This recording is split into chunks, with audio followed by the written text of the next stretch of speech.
aharisha hamuna zihangwe abasirama bababanzana no kwerundanira hamuzitugwa hamayiri ibiri okusara barukushabira ebisigarira by'abantu babo ebizikwirwa mu irimbo ryabo aharumayiri ibiri mu rembo mbara nabwanyuma abasirama aba bapakira amagufa g'abanyabuzare babo abazikwirwa mu irimbo eyibabire babazikire nukwe kubatwara umwirimbe ryarwo buyenje omubayire ko kwetumbwita na no kwinamerwa umuntu bafama muzika nyoro kubanga abantu babajeyo dentwina okubazayera mutaka musiramu kikirizibwa omuntu okumujura okumujja mu kifo okumuteeka mu kirala singa waberawo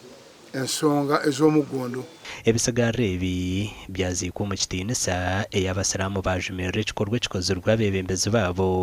okujayanisa irimbo ryabo na n'okurubaterera obugabe bw'abantu babo abarugira omu magara g'ensi ekidi nkizomerera munonga nkanye omusiramu ab'obusaasi bw'okureba abasiramu batahi bitu okubazikura omu itaka twabitu bazikire kandi bakabateeka haiguru batabufiire ino oganga amagufa gagabo gabayiha mu itaka ate ekyo ntukivumirira kuba turebera obutambo obundi omu mahurire nibagira akatambi ebibagambo by'omu matafaari twarimu bantu kyokka esaaha ezi turi omu kuziika tinkumanyamu tubiire turi omu kubiiha oba tubiire turimu tuziike ki omuntu abantu benyini konka tulina obusaasi kandi twenda kumanyisa abo boona abakuguza n'abakugura itaka ly'obusiraamu yokolimanya ngu wagura ekintu ky'obusiraamu omanye ngu wagura embeho aho ku mateeka g'obusiraamu tehariho muntu nk'omuntu tehariho kakiiko tehariho authority yoona eine powers zokuguza ebintu bibiri omuzigiti na erimbo. Sheikh Muhammad Yunus Kamoga orukora bataburiko mu Uganda yashaba abantu abahire yitaka ry'irimbo abaruguzire hamwe n'abashenyere bituro okushaba okusasurwa wa ara lwashe mwakikoze kubanga muri bantu omuntu abera okusobya niyo musobya omulungi babagamba tusobeza niyo kubamu nakola tauba. Sheikh Kamoga hatanashaba President Museveni hamwe n'abebembezi abandi nka RCC diso hamwe n'abandi okutaha mu nshonga zabo ngabo bakuma abalamu matu n'abafu bakume amateka kuma abalamu n'abafu ngabo tugamba dembe ly'obuntu yanyo babiyimbirira dembe ly'obuntu kumulamu ne kumufu byona birenga kyenkanyi. Izoba lya nyuma abaziu abebembezi b'abasiramu bagizireho urukiko n'abanyamakuru omu babagambire ekiri kugenda mu misho omuri okutungira imberesya erubari kugira ngo ruri omurubeho omuri district ya Isingiro rubeho nibandaga limbe yogerwako era ndiwako obujulizi nti gyeri nali ngituuseeko nibagiraga nti wano ne wano bwetwakkamiza abantu abali mu tawuni mu ploti zino ziri commercial tubajjemu tubaleete wamu tubaziike tetutundanga limbo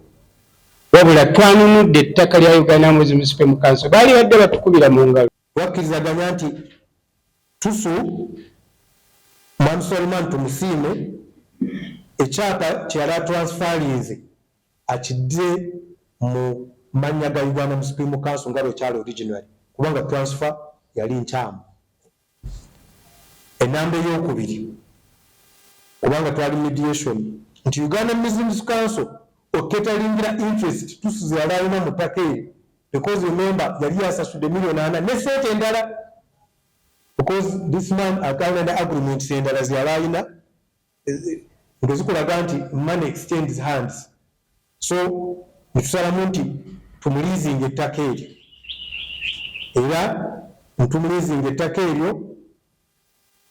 okumala ebbanga ya myaka 40 ate conditions z'okulizinga ettaka eryo mwalimu okugamba nti tusu asasule premium oba ebisale eby'ettaka ebiweza $1,192,000 ate kyeyamaze okukola. Omurumo gw'okutolotoora ebisigarira ebishikirine omu birombe by'amatafaari nanumbishar bito bwa hata abasiramu nibenda itaka ryihweyo riziikwa omu irimbo obwe bagumize ngu ryona rumu abafu. abalina loole mutuyambe lyoyibwewo naye tebagenda kulyokya buli kuba amatafaali. Aha bwa TV West ndi Elias Rutugusa.